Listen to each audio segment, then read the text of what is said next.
Olá, meus amigos, um dia de muita paz para todos nós. Eu fico tão feliz quando eu escuto assim muitos irmãos nossos, em particular os irmãos que moram fora de Manaus, sempre mandando mensagem de incentivo, de carinho para esse grupo que se reuniu aqui em Manaus para estudar e compartilhar com os irmãos de outros estados e de outros países.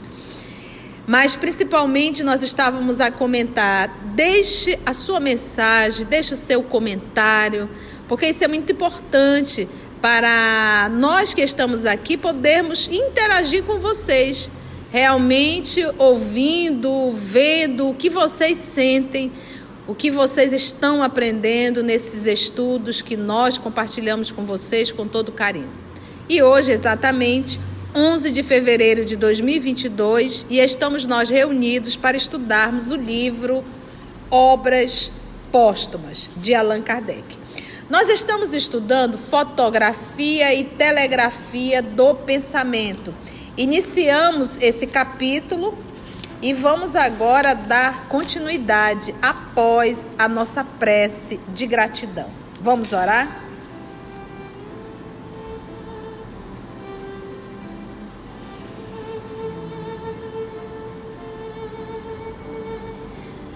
Divino amigo Jesus, amigos espirituais aqui presentes, Deus, nosso Pai. Para nós é um motivo de muita alegria estarmos reunidos em Teu nome, mais uma vez, para estudarmos a obra espírita. Nós te rogamos, amor amado, a tua proteção e a inspiração de que tanto necessitamos para uma melhor compreensão da obra espírita. Nós te agradecemos infinitamente e te falamos, amado Mestre, que todos nós estamos aqui reunidos em torno de ti e em teu nome. Graça te damos e te pedimos a permissão para mais uma vez iniciarmos os nossos estudos, o trabalho dessa noite. Graças, Senhor, que assim seja. Então vamos lá, fotografia e telegrafia do pensamento. Quando um acontecimento está subordinado ao livre-arbítrio de um homem, os videntes apenas podem pressentir-lhes a probabilidade. Por quê? Ele não tem como dizer vai acontecer isso se a pessoa tem um livre-arbítrio, então pode não acontecer. Então por que os espíritos sempre vão dizer há uma probabilidade? Chico, nós teremos uma terceira guerra mundial se nós não modificarmos isso, poderemos vir a ter uma... Você está entendendo? Então o livre-arbítrio é que fala. São as nossas escolhas. Não tem como eu dizer, Aramita, você vai reencarnar, você vai para o Brasil, você vai nascer no Brasil, você vai nascer em Manaus, você terá como pai fulano, como mãe Beltrano, seus irmãos, isso. Mas como vai transcorrer a reencarnação da Aramita, isso aí é com ela. Por tua conta e responsabilidade. Conta e risco, entendeu? Porque é o livre-arbítrio. Então eu não tenho como dizer daqui a 30 anos vai acontecer isso. Não dá. Então desconfie das previsões. Por isso que Chico não fazia. Então aqui quando ele diz probabilidade, ele está dizendo assim, não tem. O futuro você está escrevendo hoje. Não tem a frase do Chico que todo mundo fala, mas parece que não entende? Ninguém pode voltar atrás e fazer um novo começo, mas todo mundo trabalhando hoje poderá fazer um outro fim. Então isso está dizendo que o futuro ele está em nossas mãos. O amanhã está nas nossas mãos. O que eu estou fazendo hoje, isso vai trazer o resultado do amanhã. Ok? Então o futuro está pronto? Não está. Isso vai estar de comum acordo com o que eu estou fazendo o quê? Hoje. Então, a palavra aqui, probabilidade, muda tudo. E ele ainda continua. De acordo com o pensamento que veio, falando de quem? Dos videntes. Então, ele pode ter uma probabilidade. Então, ele vai ver o pensamento de maldade, de crueldade, de maledicência ou de bondade. Através dessa visão que eles têm do pensamento, eles podem dizer, caso você não mude, há uma probabilidade, entendeu? Entendeu? Coisa pior não te acontece. Aí Kardec continua, mas não pode afirmar que se dará de tal forma ou em tal momento. Ele pode dizer o quê? De acordo com o pensamento que eles estão vendo, mas não pode afirmar que se dará de tal forma ou em tal momento. Daqui a 3 dias, 3 horas da tarde, vai acontecer isso contigo. Tem como? Então, meus amores, não caiam nesses vídeos medíocres que o Chico disse que no dia tal, no ano tal, se você estudar o livro dos médiuns, o que a gente estuda nos livros dos médiuns? Que os espíritos superiores nunca dão datas. Isso está no livro dos médiuns. Então, se nós estamos nos envolvendo com esse tipo de mentiras, é porque nós ainda não estudamos o espiritismo. Ficou claro isso quando se fala de futuro? A maior ou menor exatidão nas previsões depende, além disso, da amplitude, da clareza da vista psíquica. Então vamos pegar o nosso Senhor Jesus? Vamos. Imagina a visão psíquica de um Cristo. Então, quando Judas deu a ideia de fazer a cotinha, que ele juntou o saquinho de moeda, e Jesus olhou para ele e disse, cuidado para você não se curvar ao peso desse saquinho aí. Ele olhar para Pedro e disse, Pedro, antes que o dia amanheça, antes que o galo cante, você vai me negar 3 vezes. Então, Jesus via a fragilidade de Pedro. Porque amigos para tomar sol, no dia de sol, nós vamos ter muitos. Mas para o inverno a praia fica seca, vazia.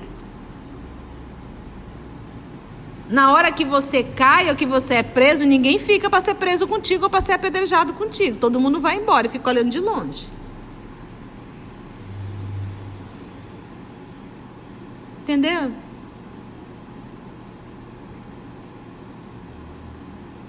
Então Jesus, vendo a fragilidade, porque aquele jeito fortão de Pedro, aquele jeito defensor que cortou lá a orelha do Malco, aquilo ali tudo era capa.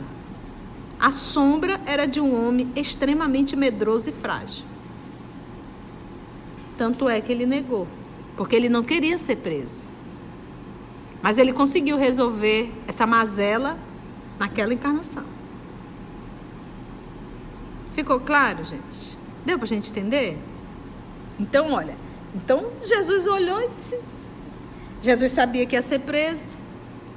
Estava na sua programação, não por ele. Ele via que a multidão não mudou. Ele via que o ódio, a revolta continuava. Ele disse, vamos me prender, não vai.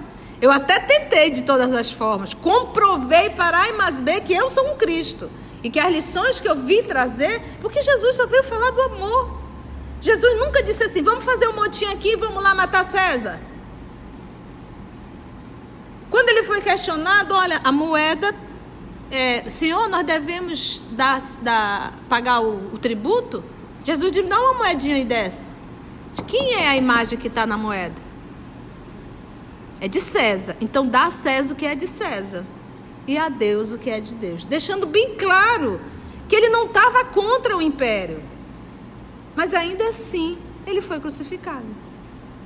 Porque ele estava vendo o caminho que estava tomando. Ou você não acha que Jesus não sabia o que estava acontecendo lá? O motim que estava acontecendo para que ele fosse preso. Tanto é que ele reúne os 3, disse, vamos orar, porque os momentos são difíceis.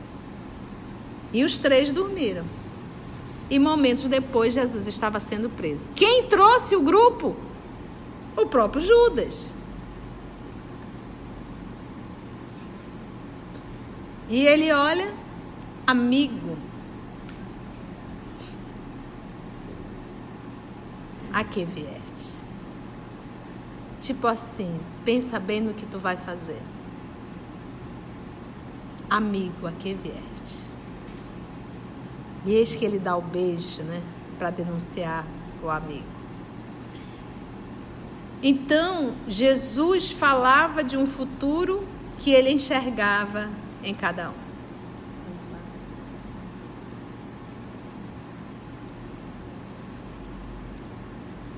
A maior ou menor exatidão nas previsões depende, além disso, da amplitude e da clareza da vista psíquica.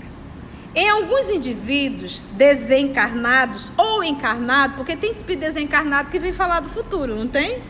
Sim. Desencarnado ou encarnado, limita-se a um ponto ou é difusa, né? É isso ou então fica de forma ali difusa. Ao passo que em outros é nítida e abrange todo o conjunto dos pensamentos e das vontades que hajam de concorrer para a realização de um fato. Mas, acima de tudo, há sempre a vontade superior que pode, em sua sabedoria, permitir uma revelação ou impedi-la. Então, pode até haver um médium que vê o futuro, que vê uma situação, mas se Deus não permitir, não é revelado. O que ele está querendo dizer? Se a criatura viu, se foi revelado de uma forma... Lembra como ele disse? Que não pode bater o martelo, ele não pode dizer o dia e a hora, não tem como, porque tem um livre-arbítrio daquele grupo. Mas se isso ainda acontece, é com permissão do pai, porque o papai não quiser, mesmo sendo médium, não vai saber. Por exemplo, nós tivemos agora uma pandemia. Alguém falou antes, vários estão falando agora, claro, já está aí.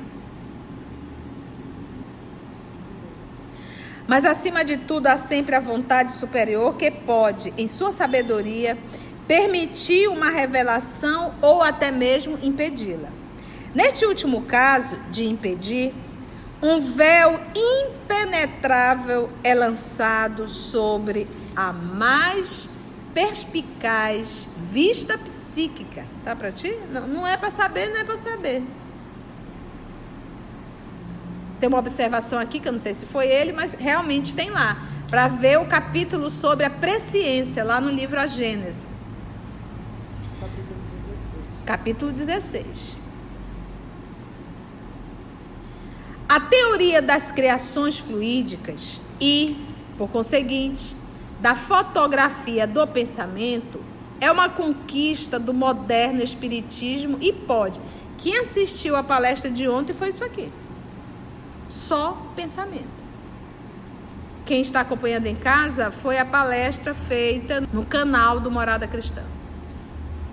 Da fotografia do pensamento é uma conquista do moderno espiritismo e pode, doravante, a partir de agora, considerar-se como firmada em princípio, salvo as aplicações de detalhes que hão de resultar da observação.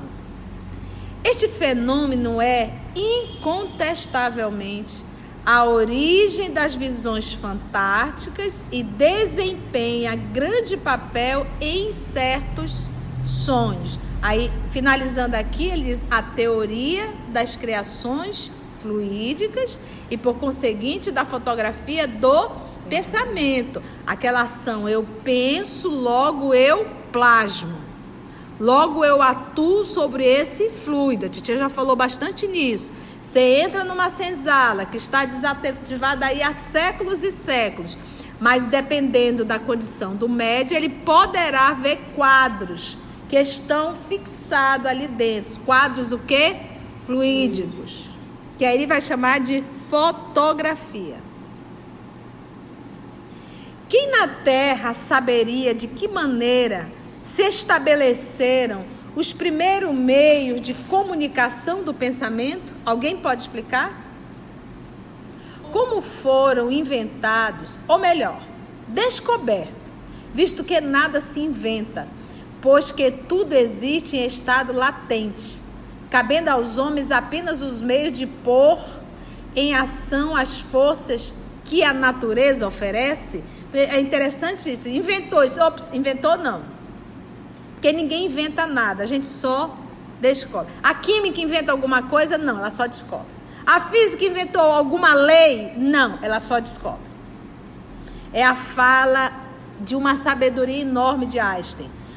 Toda descoberta que eu faço, ele usou o termo descoberta, para minha surpresa, eu já encontro Deus lá dentro. O que ele está querendo dizer com isso? Existe uma lei que rege, e não fui eu que criei essa lei. Então ele diz assim: quem na Terra saberia de que maneira se estabelecer esses primeiros meios de comunicação do pensamento? Quem sabe quanto tempo foi necessário para que os homens usassem da palavra de modo perfeitamente inteligível? Alguém sabe me dizer isso?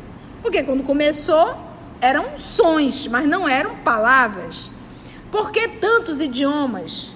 Aquele que soltou o primeiro grito inarticulado tinha, sem dúvida, uma certa consciência do que queria exprimir. Mas aí a gente percebe esse trabalho de emitir sons nos reinos. No reino animal, que é o nosso reino, né? O reino animal, o reino nominal não existe, né? O reino animal. Aquele que soltou o primeiro grito inarticulado tinha, sem dúvida, uma certa consciência do que queria exprimir. Mas as pessoas a quem ele se dirigiu nada compreenderam inicialmente. Só depois de longo lapso de tempo surgiram as palavras convencionadas, depois as frases abreviadas e, por fim, discursos inteiros. Quantos milhares de anos não foram necessários para que a humanidade chegasse ao ponto em que hoje se encontra? Cada progresso nos modos de comunicação, nas relações entre os homens, foi sempre assinalado por uma melhora no estado social dos seres. À medida que as relações de indivíduo a indivíduo se tornam mais estreitas, mais regulares, sente-se necessidade de uma nova e mais rápida forma de linguagem, mais apropriada a pôr os homens em comunicação instantânea e universalmente uns com os outros. Porque aquilo que ocorre no mundo físico, por meio da telegrafia elétrica, lembra que é a obra do século XIX, tá, gente? Não poderia ocorrer no mundo moral, de encarnado a encarnado, por meio da telegrafia humana? O que ele está querendo dizer? Hoje eu diria assim: se você pode passar um WhatsApp para alguém que está no Japão, através aí desse sistema dos aparelhos celulares, por que você não pode fazer também essa comunicação pelo pensamento? Certo? Tinha telefone aqui nessa época? Qual era o meio de comunicação aí mais rápido? De um ponto para o outro? Telégrafo. Imagina lá, tec, tec, tec, tec, tec, tec, tec, aqueles códigos todos.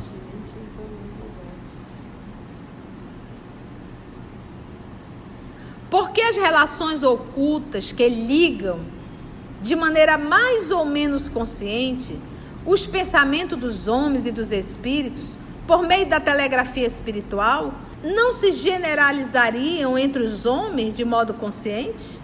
Teve um período que eu gostava de fazer testes. E eu tenho uma irmã que mora muito longe, né? Então, eu às vezes ficava remetindo pensamento para ela, né? Aí, e na época era mais difícil, né? Aí ela me ligava no dia seguinte. E na época o telefone era caríssimo, né? Mana, tá tudo bem? Eu pensei tanto em você ontem. Aí eu disse: foi, mana, que eu pensei em você. Eu tava fazendo teste. Então, você está entendendo? Obviamente que a linguagem do futuro é o pensamento. Mas para isso é necessário nós termos um grau de maturidade moral, porque senão isso vai dar uma confusão muito grande. Como nós somos seres ainda imorais, a gente precisa desse tapete bem escuro ainda, porque a gente não dá conta ainda de fazer essa comunicação, não. Porque você está aqui na frente do outro, nós somos falsos e hipócritas. Então, eu posso estar aqui conversando com a Carla e meu pensamento está mandando dardo para ela. Imagina a confusão que isso vai dar. A pessoa vai olhar para ela e dizer: mas olha que falsa ela, né? Você está entendendo? Isso não vai dar certo.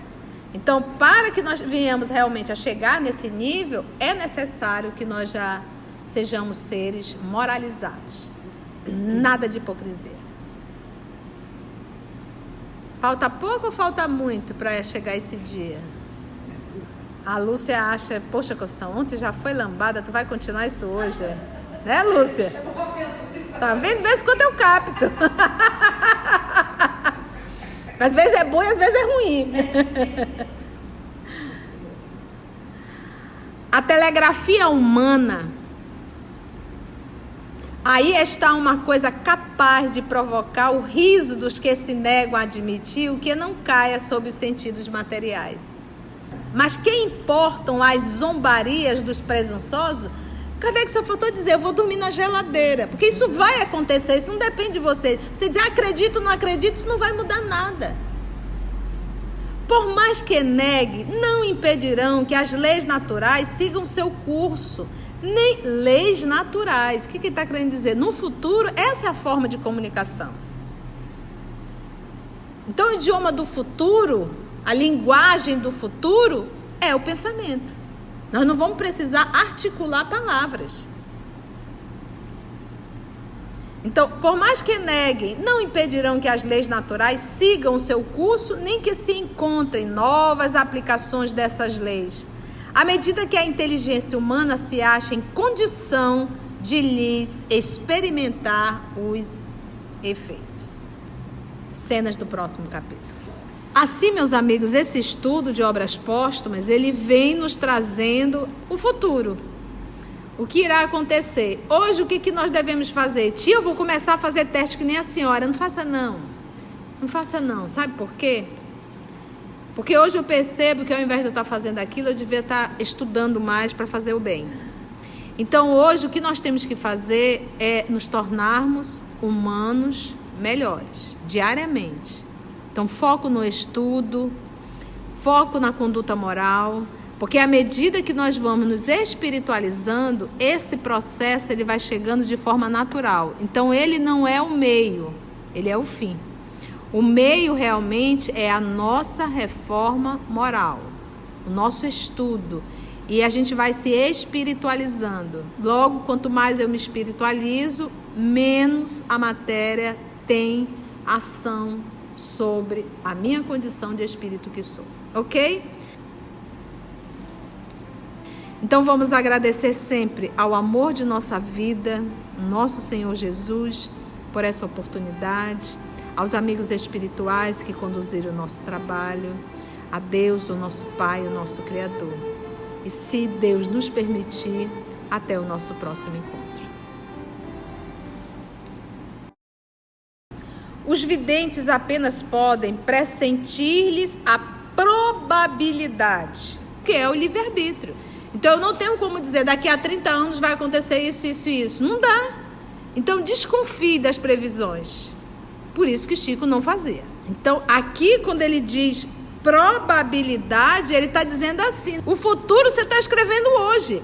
Não tem a frase do Chico que todo mundo fala, mas parece que não entende? Ninguém pode voltar atrás e fazer um novo começo, mas todo mundo trabalhando hoje poderá fazer um outro fim. O futuro, ele está em nossas mãos. O amanhã está nas nossas mãos. O que eu estou fazendo hoje, isso vai trazer o resultado do amanhã. Ok? Então, o futuro está pronto? Não está. Isso vai estar de comum acordo com o que eu estou fazendo hoje. Então, meus amores, não caiam nesses vídeos medíocres que o Chico disse, que no dia tal, no ano tal, o que a gente estuda nos livros dos médiuns, que os espíritos superiores nunca dão datas. Isso está no livro dos médiuns. Então, se nós estamos nos envolvendo com esse tipo de mentiras, é porque nós ainda não estudamos o espiritismo. Pode até haver um médium que vê o futuro, que vê uma situação, mas se Deus não permitir, não é revelado. Se a criatura viu, se foi revelado, não pode bater o martelo, ele não pode dizer o dia e a hora, não tem como, porque tem um livre-arbítrio daquele grupo. Mas se isso ainda acontece, é com a permissão do pai, porque o papai não quiser, mesmo sendo médium, não vai saber. Por exemplo, nós tivemos agora uma pandemia, alguém falou antes, vários estão falando agora, claro, já está aí. Não é para saber, não é para saber.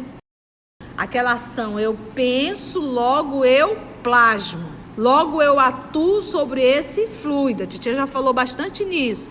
Você entra numa senzala que está desativada aí há séculos e séculos, mas dependendo da condição do médium, ele poderá ver quadros que estão fixados ali dentro. Quadros o quê?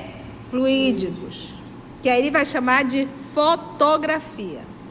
Se você pode passar um WhatsApp para alguém que está no Japão, por que você não pode fazer também essa comunicação pelo pensamento? Obviamente que a linguagem do futuro é o pensamento. Mas para isso é necessário nós termos um grau de maturidade moral, porque senão isso vai dar uma confusão muito grande. Como nós somos seres ainda imorais, a gente precisa desse tapete bem escuro ainda, porque a gente não dá conta ainda de fazer essa comunicação, não. Porque você está aqui na frente do outro, nós somos falsos e hipócritas. Então eu posso estar aqui conversando com a Carla e meu pensamento está mandando dardo para ela. Imagina a confusão que isso vai dar.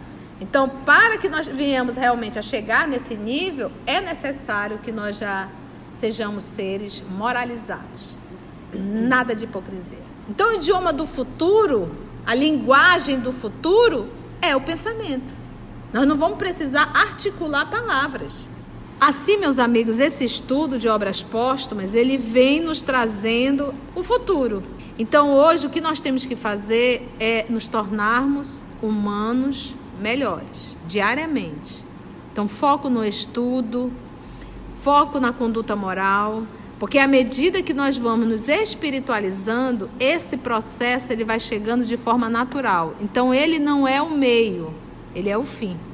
O meio realmente é a nossa reforma moral, o nosso estudo. E a gente vai se espiritualizando. Logo, quanto mais eu me espiritualizo, menos a matéria tem ação sobre a minha condição de espírito que sou. Ok? Ficou claro, gente? Deu pra gente entender?